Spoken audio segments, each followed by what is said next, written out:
Di mana kan ku cari ganti serupa denganmu. Keindahan bahasa bukan sahaja dapat ditafsirkan melalui indera mata yang melihat, tetapi juga indah pada indera yang mendengar. Bait-bait lagu yang dinyanyikan oleh saya tadi merupakan hasil ukiran Allahyarham Tan Sri P.Ramlee. Jika direnung secara mendalam, setiap bait-bait lagunya meluahkan rasa mengenang orang yang memang suka dicari penggantinya seperti beliau. Assalamualaikum warahmatullahi wabarakatuh. Salam Malaysia Madani, salam bangsa membaca, bangsa berjaya. Seperti kata pepatah, tak kenal maka tak cinta. Mohon izinkan saya perkenalkan diri. Nama diberi Muhammad Syafiq Firas bin Safri yang bergelar pelajar tahun 6. Saya menuntut ilmu di SK Taman Semampai yang terletak di Setapak, Kuala Lumpur. Kod sekolah saya ialah WBA 0060. Saya telah diberi tanggungjawab untuk menjalankan amanah sebagai ketua pengawas di sekolah. Pada masa lapang, saya gemar memanfaatkan masa dengan membaca buku. Dalam video ini, saya berasa amat teruja untuk berkongsi tentang sebuah buku yang pernah saya baca berjudul P.Ramlee Tiada yang Kedua. Kita lihat kandungan buku ini dahulu. Buku bertajuk P.Ramlee Tiada yang Kedua hasil nukilan Khidir Ali Razali. Buku ini berhalaman 316 muka surat dan dicipta oleh The Patriots pada tahun 2024. Harga buku ini ialah RM33. Harganya yang berpatutan dapat dibeli oleh pelajar seperti saya. Apa yang menarik tentang buku ini? Pertama, jika kita lihat dimensi buku ini bersaiz B5 yang mudah dibawa ke mana-mana. Kulit bukunya menggunakan ilustrasi yang menarik perhatian pembaca untuk membacanya. Walaupun struktur buku ini tebal, tetapi buku ini ringan kerana menggunakan kertas yang diperkuat daripada produk kertas melajari.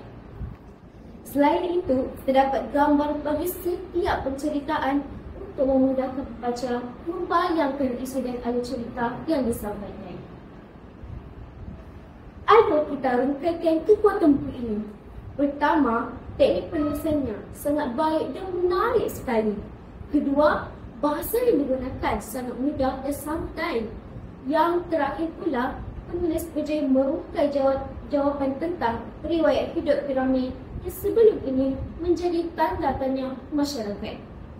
Tengku Zakaria bentuk minyak putih atau dikenali sebagai P.Ramlee, nama agung yang tidak perlu diperkenalkan lagi. Seorang seniman agung yang lahir di Pulau Pinang.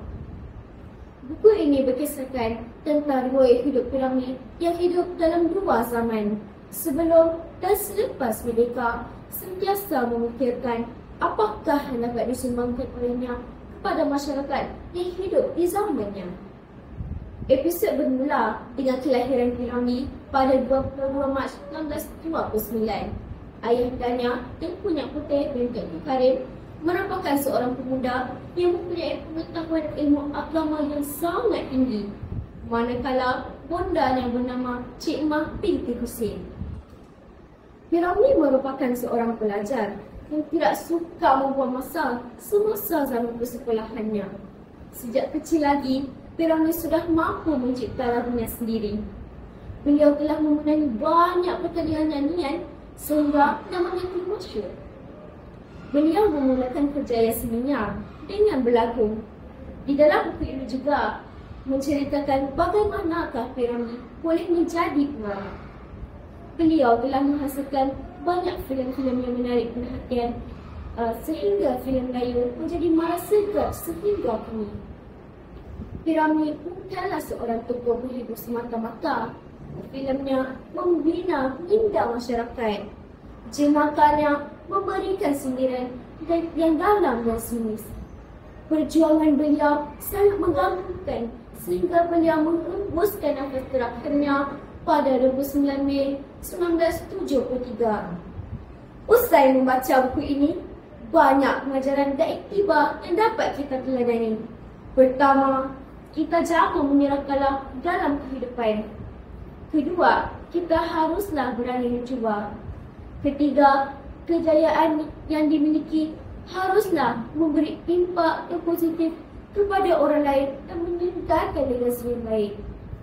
Baiklah kawan-kawan, begitulah bicara buku saya berdasarkan buku Piramid Tiada yang Kedua. Semoga perkongsian saya ini dapat menjentik hati dan memberi manfaat kepada kita semua. Inilah yang dikatakan, ibarat menanam sudah dituai, ibarat musafir sudah sampai. Umpama berlayar telah sampai ke pelabuhan, umpama berjalan telah sampai ke destinasi.